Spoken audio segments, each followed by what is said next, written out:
so let's go make this thing. Okay, so as you can see, I've rolled out the black matte fabric that I'm using for the skirt and the bodice. And we're kind of approaching this kind of like how we would with a circle skirt, but not quite the same. Whereas in like a circle skirt that has no seams up the sides, it's just at the waist, you would fold it over once and then fold it over again to make like a 4-layered square. This is just folded over once, kind of like how you would cut multiple pattern pieces at a time, right? So it's just folded over once. And I measured the length of the hoop skirt now that I took the bottom hoop off.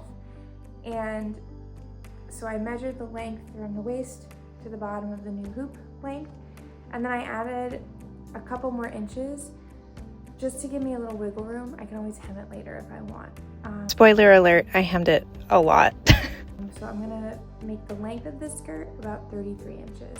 Whereas if I was to do a full length ball gown like how I normally would, it would be probably like 45 inches or 42 to 45 inches is how I usually do my ball gown skirts. So I'm gonna cut this out now and walk you through the measurements as I go. So because we're doing this circle skirt in parts, this waist measurement, unlike a traditional circle skirt where you have the whole thing on the 4 folds, this is essentially going to be half of that. And then the other panels we'll do separately. And there's so many calculators out there. I can include a link below, but you essentially just do that. And then from that point, go down for the length for your hem. So you'll have 2 semicircles. And in that waist measurement, I also essentially multiply it by 3. So that way I can gather it 3 times the length of what I need. This is going to be a really full skirt, so that's just something to keep in mind as well. So essentially what I did was serge around all the edges of each piece, and then I added notches. So if you don't know, notches are a way to help line up seams to make sure everything is centered and just lined up correctly.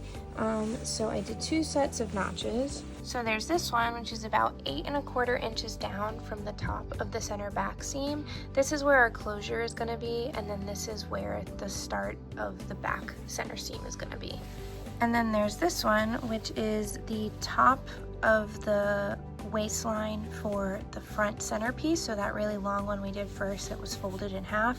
I essentially just folded it in half again and put this mark here. This is where we're going to line up our waistband for when we gather the entirety of this skirt to the size of my waist to make sure everything's nice and even. If this was a traditional circle skirt that had stretch to it and no seams, then it wouldn't really matter. But because this one is going to have side seams and a back seam and has no stretch, we need to make sure everything's lined up correctly. And now it's time to pin everything together and sew it. And if you know me, you know I'm a competition cosplayer, so I press all of my seams all the time. There is nothing better from when I have judged a contest to competing that is better than a pressed seam. Trust me, it goes a long way. Just please press your seams. And now increase your stitch length to 5 and do a gathering stitch all the way around the top of the waist. And now for the waistband, I did my waist measurement plus I think about 3 inches and then cut those notches again so that way I can line up the center correctly. And for the width, it doesn't really matter. I like to do a wider waistband just because I know it's going to hold a lot of fabric. So do whatever works for you, and then gather it by hand by pulling it and stitch it to the waistband. I also do that by hand because I like more control. And look at that volume. It is so fun. And because you're gathering it by hand, you can really kind of play with the pleats and where you want them. I did a more pleated front down the middle. And as you saw before, I did end up hemming it. I also made 2 petticoats to go underneath, which I have videos for if you are interested. And so yeah, now it's time to make the ruffle for the bottom. So I took the hem that I did and measured it to get the idea for how much I wanted, and then I multiplied that by 3 because I wanted a super intense ruffle.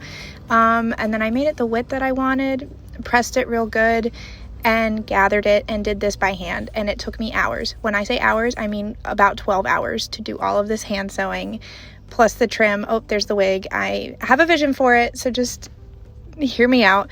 But so then I put the trim on top again, did all of that by hand. I don't know why I do this to myself, but stay tuned for the final look.